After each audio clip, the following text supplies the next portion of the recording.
Knowledge villa Chhatarpur का number 1 संस्थान आप जानते हैं कि शिक्षा के क्षेत्र में एक क्रांति के रूप में आपके शहर, ना केवल शहर बल्कि बुंदेलखंड में पूरे में फेमस है।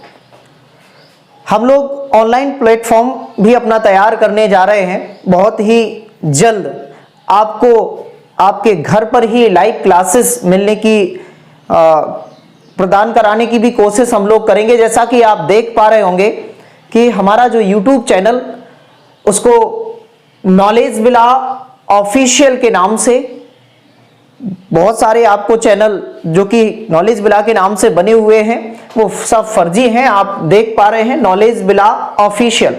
तो आपसे एक निवेदन है कि सबसे पहले चैनल को सब्सक्राइब करें और बेल आइकन को प्रेस करें ताकि आपको नियमित रूप से आपके कंपटीशन से संबंधित मटेरियल क्या होते रहे, मिलते रहे। यहां पे आज हम एक ऐसे विषय के रूप में आपसे बात करना चाहते हैं जो पूरे मध्य प्रदेश में अभी चर्चा का विषय बना हुआ है कि आप जानते हैं कि पटवारी की परीक्षाएं 15 मार्च से स्टार्ट होने वाली हैं और अभी हमारे पास आज लगभग ये 18 तारीख हो गई है, 19 तारीख हो गई है। 19 तारीख से लेकर आपके पास मात्र ज्यादा से ज्यादा 25 दिन, और 25 दिन में एक 25 नंबर का आपका विषय प्रबंधन। 25 दिन में 25 नंबर कैसे प्राप्त करें? तो अगर आप पूरा प्रबंधन की सीरीज जो इस चैनल पे चल रही है, उस प्रबंधन की सीरीज को आप पूरा तैयार कर लेते हैं तो दावा है कि आप इस विषय में 25 में से 25 अंक प्राप्त करेंगे, क्योंकि आपका कॉन्सेप्ट इतना अच्छा कर दिया जाएगा, आपकी अवधारणा इतनी अच्छी स्पष्ट कर दी जाएंगी कि आपको कहीं से किसी भी प्रकार के कंटेंट की आवश्यकता नहीं पड़ेगी। थोड़ा सा हम देखते हैं इस मैनेजमेंट में कि इसको क्यों आपके विषय में डाला गया। पटवारी के अंतर्गत तो ये विषय नहीं था, लेकिन क्यों इसको डाला गया? तो पटवारी के साथ साथ ये ग्रुप 2 और ग्रुप 4 में जो ऑफिशियल रैंक की पोस्टें हैं, जैसे जनसंपर्क अधिकारी की पोस्ट, जैसे उसी में आपने देखा होगा कि लेबर इंस्पेक्टर की पोस्ट, श्रम निरीक्षक की पोस्ट, तो यहां पे हमें मैनेजमेंट की बहुत आवश्यकता पड़ती है। बड़ा ही व्यवहारिक विषय है प्रबंधन या मैनेजमेंट, और इसी व्यवहारिकता को आप अपने प्रशासनिक कार्य क्षेत्र में भी सम्मिलित कर सकें, इसी उद्देश्य से ये क्या किया गया है, ये विषय आपके सिलेबस का हिस्सा बनाया गया है। हम जल्दी सीधे विषय पे आते हैं और जैसा कि आप देख पा रहे होंगे कि अर्थ, परिभाषाएं, विशेषताएं, कार्य एवं महत्व। मैनेजमेंट का meaning, definitions, characteristics, function and importance के बारे में हम लोग आज चर्चा करने वाले हैं। हो सकता है कि आपको इसका कुछ पार्ट, कुछ हिस्सा, जैसे कुछ सेगमेंट अगले पार्ट में मिले। तो यहां से सबसे पहले हम देख रहे हैं मीनिंग के बारे में कि इसका अर्थ क्या होता है, प्रबंधन का अर्थ क्या है और इसका प्रारंभ कहां से माना जाता है, प्रबंध की आवश्यकता क्यों है, इतना ज्यादा क्यों प्रबंधन आपको फोकस किया गया है आपको पढ़ाने पर। मीनिंग, किसी भी चीज का मीनिंग, अर्थ समझने के लिए आप सामान्यतः जानते होंगे कि किसी संस्थान में किसी व्यक्ति कोई भी व्यवस्था बनाने का काम कर रहा है, उसको हम लोग क्या बोल देते हैं कि भैया ये मैनेजमेंट। तो एक समूह के रूप में हम इसका क्या ले लेते हैं, अर्थ। कहीं कहीं अपन इसको क्या समझ लेते हैं, एक ग्रुप के रूप में, एक समूह के रूप में इसका अर्थ समझ लेते हैं कि किसी भी संस्थान में एक व्यवस्था बनाने वाला समूह जो होता है उसे आप बोल देते हो क्या, मैनेजमेंट। ये तो इसका सामान्य अर्थ जो आप देखते हो। कभी कभी आप इसको एक प्रोसेस के रूप में या एक प्रक्रिया के रूप में भी समझते हो। कैसी प्रक्रिया, कैसी प्रोसेस, जिसके अंतर्गत आप लीडरशिप, जिसके अंतर्गत आप कंट्रोलिंग मतलब नियंत्रण, जिसके अंतर्गत आप कोऑर्डिनेशन मतलब समन्वय स्थापित करते हैं, ऐसी प्रोसेस के रूप में भी हम किसको समझ लेते हैं, मैनेजमेंट को समझ लेते हैं। मतलब अर्थ तो इसका अपन एक प्रोसेस के फॉर्म में भी देखते हैं, एक ग्रुप के फॉर्म में भी देखते हैं, और किसी भी विषय का वास्तविक अर्थ समझने के लिए हमें उसके डेफिनेशंस पर जाना चाहिए, हमें उसकी परिभाषाओं पर जाना चाहिए। कि प्रबंधन की मीनिंग क्या है, ये तो हमने आपको देखा कि सामान्यतः आप मीनिंग एक ग्रुप के रूप में, सामान्यतः आप प्रोसेस के रूप में, और कैसी प्रोसेस जिसमें आप लीडरशिप के मेरिट्स मतलब नेतृत्व के गुण, कंट्रोलिंग नियंत्रणकारी शक्तियों को आप अपने अंदर क्या करते हो, समाहित करते हो, कोऑर्डिनेटिव पावर्स आपके अंदर आती हैं। तो एक ऐसी प्रोसेस के रूप में हम क्या करते हैं, मैनेजमेंट को समझते हैं। अगला जो कॉन्सेप्ट इसमें बनता है डेफिनेशन को। देखो किसी की भी परिभाषा को समझने के लिए पहले हमें समझना होगा कि उसके अंदर की आइडियोलॉजी क्या है, उसके अंदर की विचारधारा क्या है। मतलब आप समझ रहे होंगे कि यहां पे प्रबंधन के संदर्भ में कुछ विचारधाराएं हमें दिखाई देती हैं, उन विचारधाराओं से ही अपन स्पष्ट करते हैं कि प्रबंधन है क्या। और सबसे पहले अपन इसको समझते हैं मानव संबंधी विचारधारा से। वैसे तो प्रबंधन जो विषय है, इसी में हम आपको बता देते हैं कि प्रबंधन जो विषय है वो यूएसए से आया हुआ एक सब्जेक्ट है, अमेरिका से आया हुआ एक विषय है। अमेरिका में प्रशासन के नाम पर जो भी किया जाता है उसको हम संपूर्ण विश्व में प्रबंधन के रूप में पढ़ते हैं। और ये प्रबंधन जो विषय है वो कहां से, यूएसए से। बहुत सारे इसके कारण रहे, कैसे आया उसके बारे में भी हम चर्चा करेंगे। बस आपको ध्यान रखना है कि प्रबंधन कहां से निकला हुआ विषय है, अमेरिका से निकला हुआ विषय है। सबसे पहले अपन चर्चा करेंगे प्रबंधन से संबंधित मानव संबंधी विचारधारा। पहले तो आपको यही समझना होगा कि ये विचारधारा क्या होती है, आइडियोलॉजी क्या होती है, फिर अपन उस पर चर्चा करते हैं। जैसे आपने देखा होगा कि किसी व्यक्ति के मस्तिष्क में सबसे पहले एक थॉट आता है, एक विचार आता है, और जब इसी विचार की फैन फॉलोइंग ज्यादा बढ़ती जाती है, इसी विचार के जब अनुसरणकर्ता ज्यादा बढ़ते जाते हैं, तो यही विचार क्या बन जाता है, विचारधारा बन जाता है। और जब विचारधारा में स्टेबिलिटी मतलब स्थायित्व, और जब विचारधारा में यूनिवर्सलिटी मतलब सार्वभौमिकता आती है, तो यही विचारधारा सिद्धांत का स्वरूप ले लेती है।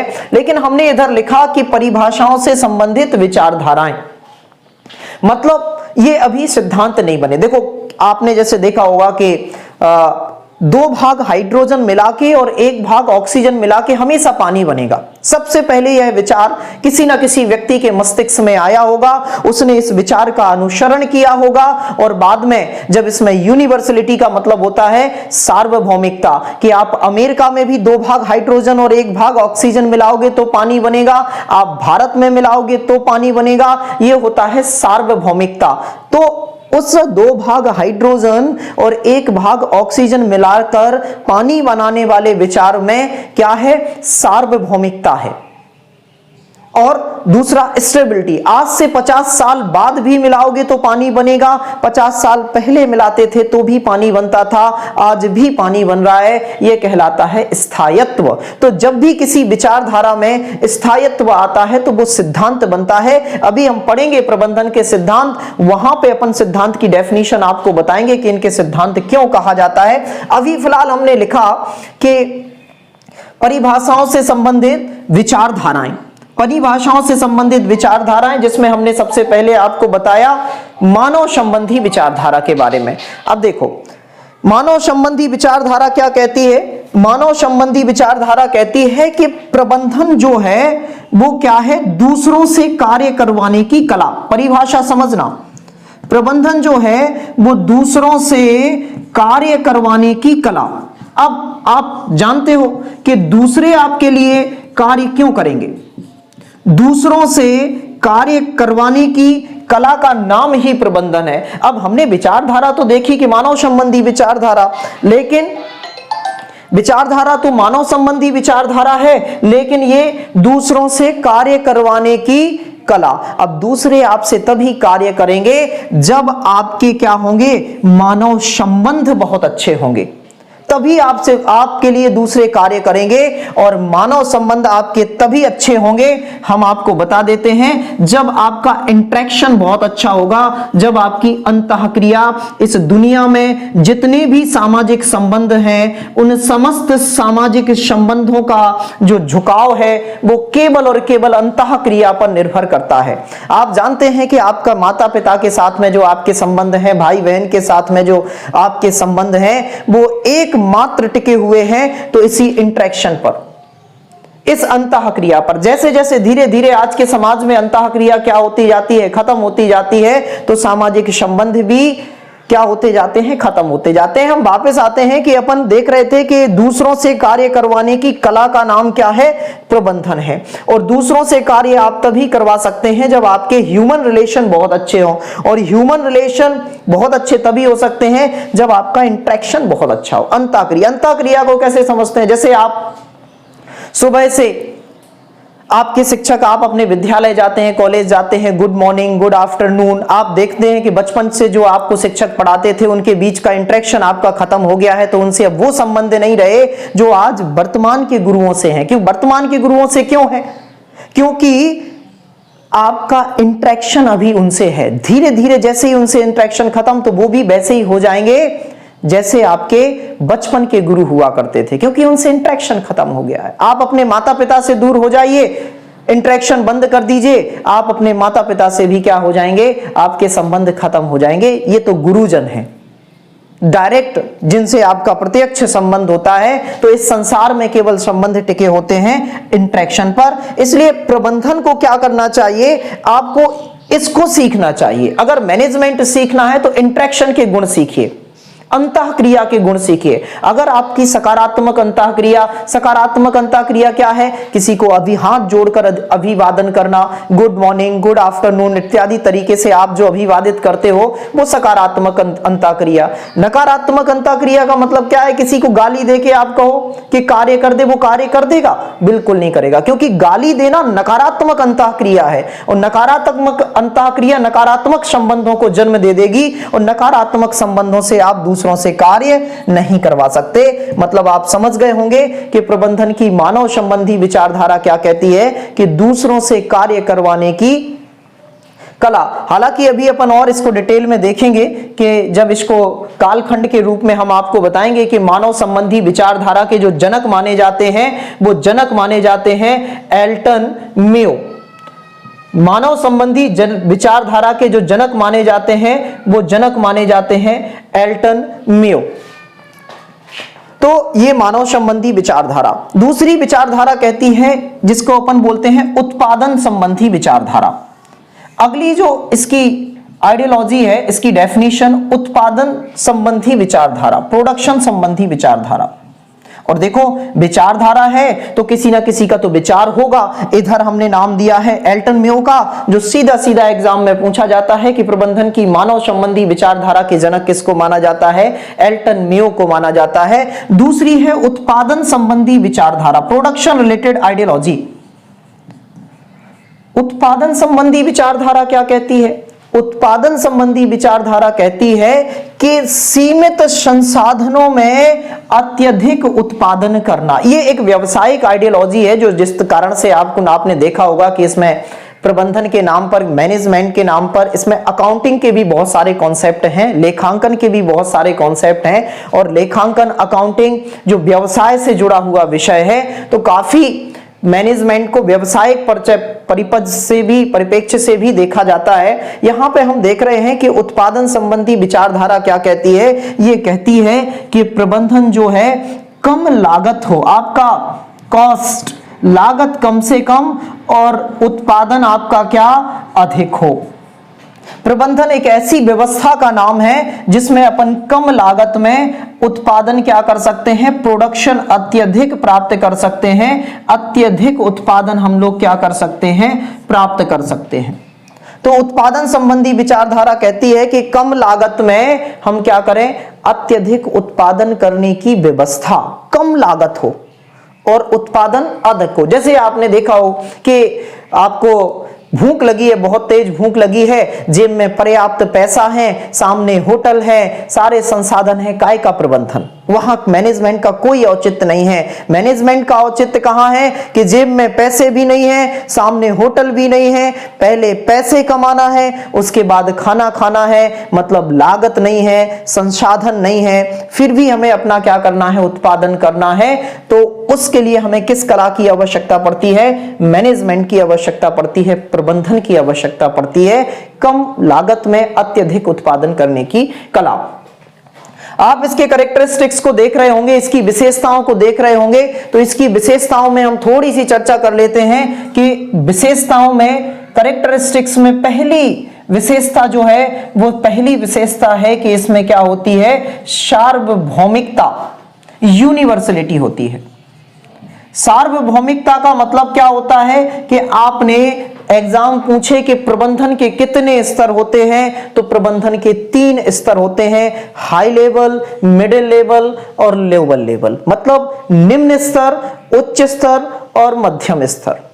तो आप जहां पर भी मानव है, मानव का नाम ही क्यों है, आप जानते हैं कि मानव को मानव क्यों कहा जाता है? क्योंकि मानव के पास क्या होता है, उद्देश्य होता है, लक्ष्य होता है, और उस लक्ष्य को पूरा करने के लिए उसको किसकी आवश्यकता होती है, प्रबंधन की आवश्यकता होती है। आपने भी लक्ष्य बनाया होगा कि आपको एडीओ बनना है, सहायक विकास विस्तार अधिकारी बनना है, जो इसी ग्रुप 2 और ग्रुप 4 के अंतर्गत है। अगर आपने ये उद्देश्य नहीं बनाया होता तो आप आज पढ़ भी नहीं रहे होते। मतलब आपका लक्ष्य है, इसलिए आप उसको क्या कर रहे हो, मैनेजमेंट कर रहे हो। और लक्ष्य विहीन मनुष्य और सड़क पर घूमता हुआ आवारा पशु, दोनों में कोई डिफरेंस नहीं होता है, कोई अंतर नहीं होता है। इसलिए प्रबंधन उस मानव की विशेषता है, और मानव जहां जहां भी मानव है वहां वहां प्रबंधन है। इसलिए हमने लिख दिया है कि इसका एक कैरेक्टरिस्टिक्स बनता है कि इसमें क्या पाई जाती है, सार्वभौमिकता पाई जाती है,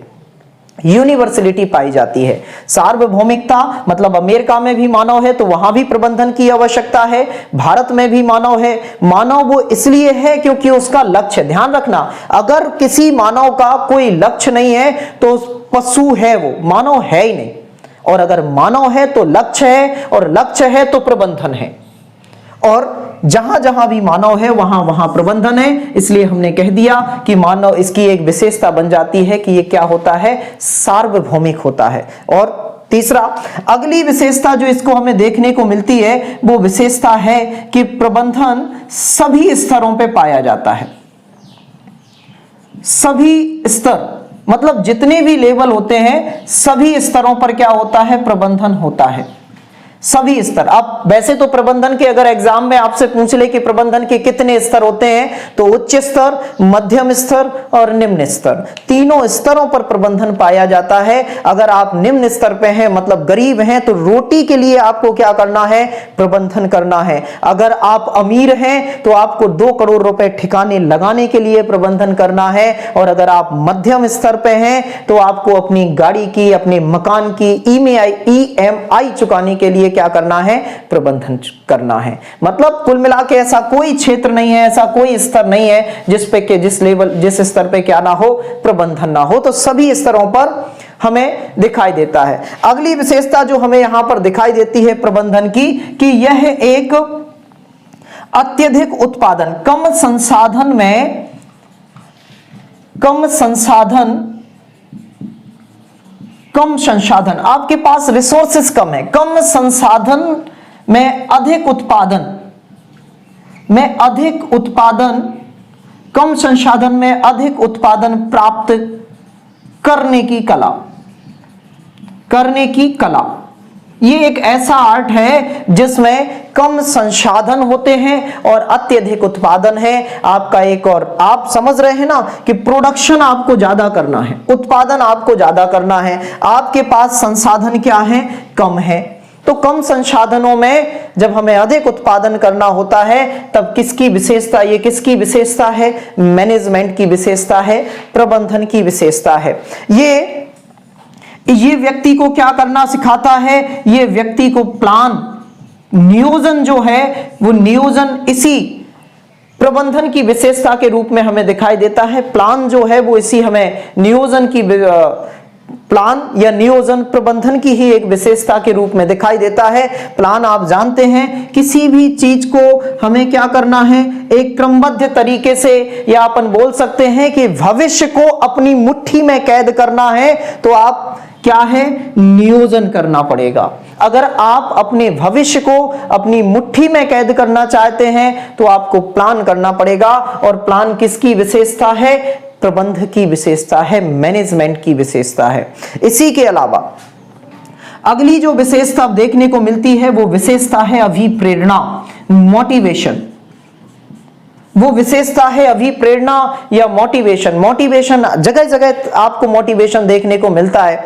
आप किसी गुरु के द्वारा आपको प्रोत्साहित करना, किसी के द्वारा आपको पुरस्कार प्रदान करना, ये सब किसका पार्ट होता है? मोटिवेशन का पार्ट होता है, अभिप्रेरणा का पार्ट होता है। जगह जगह आपको मोटिवेशन की आवश्यकता पड़ती है, क्योंकि मानव जब एक ही कार्य को लंबे समय तक करता रहता है तो मानवीय प्रवृत्ति होती है कि उसमें उदासीनता के भाव क्या हो आ जाते हैं। और उदासीनता के भाव व्यक्ति की दक्षता को क्या कर देते हैं? कार्य करने की दक्षता को कम कर देते हैं। और जैसे ही उसको अभिप्रेरणा दी जाती है, मोटिवेशन दिया जाता है, तो अभिप्रेरणा उस व्यक्ति की दक्षता को बढ़ाने का काम करती है, उसकी इफिशियंसी बढ़ाने का काम करती है। ये भी इसकी क्या हो जाती है? एक बहुत सारी विशेषता हो जाती है। तो यहां पे हमने प्रबंधन की विशेषताओं के बारे में थोड़ी सी चर्चा की। बहुत सारी विशेषताएं हो सकती हैं, आप इनको और भी अपने बौद्धिक क्षमता के आधार पर इनको लगाने का प्रयास कीजिएगा। आप तुरंत सॉल्व कर जाएंगे कि जो मानव की विशेषता दिखाई दे वही प्रबंधन की विशेषता है, क्योंकि मानव ही प्रबंध की सबसे बड़ी विशेषता है। अगला अपन थोड़ा सा देखते हैं कि इस प्रबंधन के अंतर्गत हम कौन कौन से कार्य कर सकते हैं, या प्रबंधन के फंक्शन, जिससे बहुत अच्छा प्रश्न हमें देखने को मिलता है। तो प्रबंधन के फंक्शन के रूप में, प्रबंधन के कार्यों के रूप में हम देखते हैं कि प्रबंधन के कार्य कौन कौन से हो सकते हैं, फंक्शन कौन कौन से हो सकते हैं। तो यहां पे हम आपको प्रबंधन के कार्य, जिसमें सबसे पहला कार्य अगर पूछ ले कि प्रबंधन का प्राइमरी फंक्शन कौन सा है, तो आंसर लगाइएगा नियोजन। ये नियोजन, अब आपको पता है कि जब आप प्लान करेंगे तो आप भविष्य की संभावनाओं को क्या कर लेंगे? पहले अपने मस्तिष्क में उतारेंगे। जो आपकी परिकल्पनाएं हैं, जो कल्पनाएं हैं कि जो आगे होने वाला है, उसको अपन क्या करेंगे?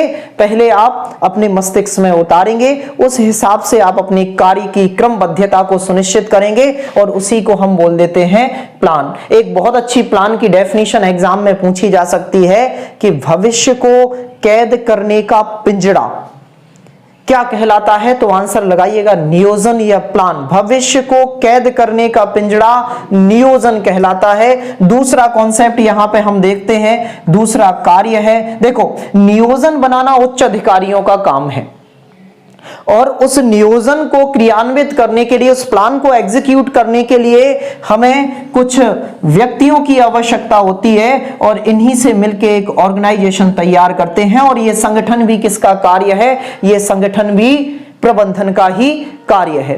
यह संगठन भी हमें किसका कार्य दिखाई देता है? प्रबंधन का। संगठन में बहुत सारी विचारधाराएं होती हैं, कुछ पॉजिटिव कुछ निगेटिव, लेकिन जब हमें अपने कार्य के अनुरूप सभी से कार्य करवाना होता है, तो इस संगठन की प्रत्येक विचारधारा के साथ में हमें क्या बैठाना पड़ता है? कोऑर्डिनेशन बैठाना पड़ता है, समन्वय बैठाना पड़ता है, तालमेल बैठाना पड़ता है। यह तालमेल भी किसका कार्य है?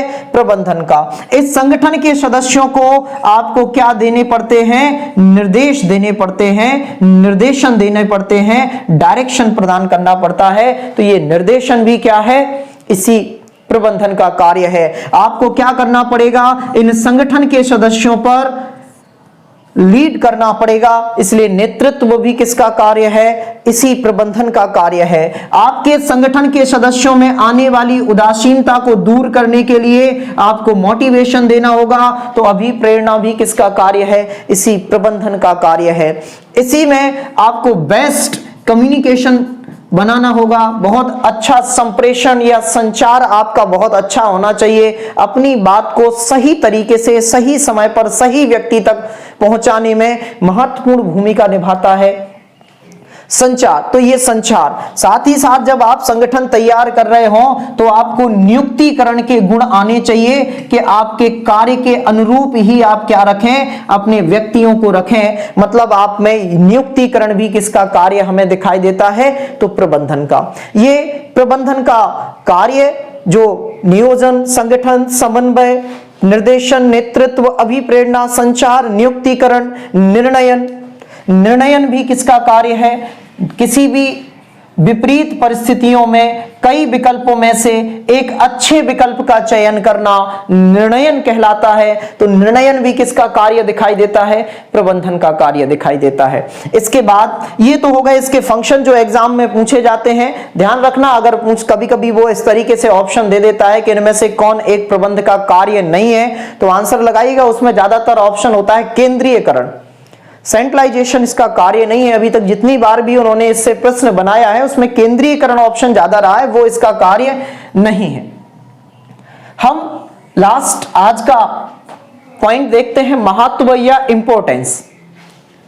किसी भी चीज का आप जानते हैं कि आज के समय में जब आवश्यकता अधिक और क्या होते हैं, संसाधन हमारे पास कम होते हैं, तो उस चीज का महत्व क्या हो जाता है, उस वस्तु का महत्व क्या हो जाता है, बढ़ जाता है। आप जानते हैं कि हमारा पूरा बाजार जो है वो डिमांड एंड सप्लाई रूल पर काम करता है कि अगर किसी वस्तु की सप्लाई को रोक दिया जाए और डिमांड को बढ़ा दिया जाए तो उस वस्तु की कीमत बढ़ जाती है, उसका इंपोर्टेंस बढ़ जाता है। ठीक कुछ इसी तरीके का महत्व हमें दिखाई देता है प्रबंधन का, जहां पर हमारे पास संसाधन क्या होते हैं, जब हमारे पास संसाधन कम होते हैं और हमारी आवश्यकताएं अधिक होती हैं, तो वहां पे हमारा प्रबंधन का महत्व क्या हो जाता है, बढ़ जाता है। जब संसाधन हमारे पास कम और आवश्यकताएं अधिक होती हैं तो प्रबंधन का महत्व कम हो जाता है। हम आपको एक बहुत अच्छे एग्जाम्पल से बता रहे हैं कि आपकी आवश्यकता है कि आज बहुत तेज गर्मी है, आपको नहाना है और आपके पास फुल टंकी 5000 लीटर की पानी की टंकी फुल भरी हुई है, फुल टंकी भरी हुई है, आपको केवल नहाना है, मतलब संसाधन बहुत हैं और आवश्यकता बहुत कम। तो आप बहुत आराम से चाहे टंकी में डूब के नहाइए, चाहे जितना नहाना है उतना नहाइए। लेकिन यदि आपके पास केवल एक बाल्टी पानी है और पूरे दिन की दिनचर्या आपको करनी है, मतलब अब संसाधन कम हो गए और आवश्यकताएं अधिक हो गई। तो जब संसाधन कम, तो फिर आप उस एक बाल्टी में डिब्बा का मैनेजमेंट करना प्रारंभ कर दोगे कि भैया एक डिब्बे को इधर यूज कर लेते हैं, एक डिब्बा पानी इधर यूज कर लेते हैं और एक डिब्बा पानी इधर यूज कर लेते हैं। मतलब आप समझ गए होंगे कि जहां पर हमारे संसाधन कम और आवश्यकताएं अधिक होती हैं वहां पर प्रबंधन का महत्व होता है। जहां पे हमें प्रॉफिट चाहिए हो, जहां पे हमें लाभ चाहिए हो, तो वहीं पर महत्व होता है। जैसे आपने कभी कभी देखा होगा कि गांव में क्या होता है कि किसी व्यक्ति की शादी नहीं हो रही तो बोले इसको ऐसा करो, एक बढ़िया परसरट की दुकान धरा दो, किराना स्टोर की दुकान धरा दो, तो शादी हो जाएगी आराम से। मतलब उसका उद्देश्य लाभ कमाना नहीं था, उसका उद्देश्य केवल इसलिए रखाई गई है कि भाई जब लड़की वाले आए तो ये पूछ ले कि लड़का क्या करता है, तो लड़का पता चला किराना स्टोर चला रहा है। बस इस उद्देश्य से उनको किराना स्टोर रखाया गया था। तो फिर क्या होगा, उसको जब मर्जी तब वो क्या करेगा, तब उस चीज को खोलेगा जब मर्जी हो, क्योंकि उसका उद्देश्य प्रॉफिट कमाना है ही नहीं। लेकिन जब वो जीवन भर की पूंजी अपने व्यवसाय में लगा देगा तो सुबह 7 बजे से लेकर शाम के 7 बजे का मैनेजमेंट उस दुकान में देख लेगा। क्यों? क्योंकि अब उसको क्या चाहिए, उससे प्रॉफिट चाहिए, उससे क्या चाहिए, लाभ चाहिए।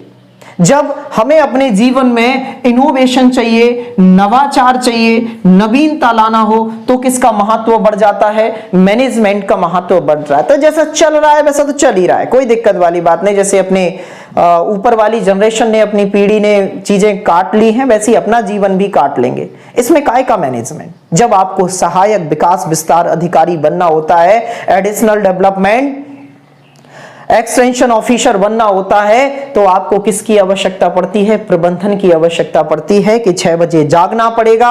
जागने के अलावा सारी कार्यों से निवृत्त होकर पढ़ाई पर क्या देना होगा, ध्यान देना होगा। मतलब आप समझ रहे हैं कि कोई भी ऐसी चीज प्रबंधन के महत्व को बढ़ा देगी जो आपको लगता है कि जैसे प्रॉफिट चाहिए, इनोवेशन चाहिए, संसाधन कम है, आवश्यकता अधिक है, आपको अपने जीवन में और भी बहुत सारी चीजें जहां पे आपको नवीनता, कॉन्सेप्ट, अपना विकास करना हो, तो भी हमें किसकी आवश्यकता पड़ती है, प्रबंधन की आवश्यकता पड़ती है। तो आज की क्लास में हमने देखा प्रबंधन का अर्थ क्या है, एक हम आपको 5 मिनट में के अर्थ एक समूह के रूप में कि किसी भी संगठन में, किसी भी संस्थान में एक लोगों के द्वारा किया जाने वाला, जो लोग व्यवस्था बनाने में लगे होते हैं संयुक्त रूप से, उसको क्या बोल देते हैं, समूह बोल देते हैं। मतलब इसका अर्थ हम समूह के रूप में लेते हैं। दूसरा हमने बताया कि इसको एक प्रोसेस के रूप में लेते हैं, प्रक्रिया के रूप में। कैसी प्रक्रिया, जिसमें व्यक्ति लीडरशिप के गुण सीखता है, नियंत्रण के गुण सीखता है, कोऑर्डिनेशन के गुण सीखता है, अभिप्रेरणा के गुण सीखता है। तो ये इसका मीनिंग हो जाता है। फिर हमने आपको बताया कि डेफिनेशन, तो इसको हमने बताया कि एक मानव संबंधी विचारधारा जो कहती है कि दूसरों से कार्य करवाने की कला का नाम क्या है, प्रबंधन है। वो आप तभी करोगे जब आपके मानव संबंध बहुत अच्छे हों। दूसरे आपके लिए कार्य क्यों करेंगे, जब आपके रिलेशन बहुत अच्छे हों। और रिलेशन आज के समय में केवल बनते हैं इंटरेक्शन पर, अंतःक्रिया पर, और ये जनक माने जाते हैं एल्टन म्यू। इन पे अपन विस्तार से चर्चा करेंगे आगे। उत्पादन संबंधी विचारधारा कहती है कि कम लागत में अत्यधिक उत्पादन प्राप्त करने की कला, कम लागत में अत्यधिक उत्पादन प्राप्त करने की कला का नाम ही क्या है, प्रबंधन है। आप कम से कम कॉस्ट, आप इनपुट कम दें और आउटपुट आपको ज्यादा मिल जाए, मतलब आपका कम समय में अत्यधिक सफलता प्राप्त हो जाए। कम अपन शारीरिक श्रम लगाएं और परिणाम अपन को बहुत अच्छे मिल जाएं, ऐसी ही कला का नाम क्या है, प्रबंधन है। विशेषताएं हमने आपको बताई थी कि सार्वभौमिकता, अभिप्रेरणा से लेकर कम संसाधनों में अत्यधिक उत्पादन प्राप्त करने की कला, ये इसके कैरेक्टरिस्टिक्स। कार्य जो हमने आपको बताए, फंक्शन, नियोजन, planning, organization, coordination, directing, leadership, motivation, और ये कम्युनिकेशन एंड अपॉइंटमेंट, और ये डिसीजन मेकिंग, निर्णयन। तो ये इसके कुछ क्या हो जाते हैं, कार्य। महत्व हमने आपको बता दिया कि आप अपनी बौद्धिक क्षमता से लगाइएगा कि जहां पर भी आपको लगे कि भाई इसमें प्रॉफिट का कॉन्सेप्ट है, हमें ज्यादा से ज्यादा सेवा प्राप्त करनी है, बहुत अच्छा जीवन जीना है, तो आपको किसकी आवश्यकता पड़ेगी, प्रबंधन की आवश्यकता पड़ेगी। इसके बाद हम इसी से आगे उठाएंगे प्रबंधन संबंधी विचारधाराओं का विकास अगली क्लास में। तो मिलते हैं बहुत जल्द अगली क्लास में। धन्यवाद, नमस्कार। प्लीज थोड़ा सा हमारे चैनल को सब्सक्राइबर, और अगली क्लास आपको प्राप्त जल्दी से मिले तो आप उसके लिए बेल आइकन प्रेस करें, लाइक भी थोड़ा सा करें अगर अच्छा लगा हो आपको कंटेंट, और आपको प्रबंधन में 25 में से 25 अंक प्राप्त करने हो। धन्यवाद, नमस्कार।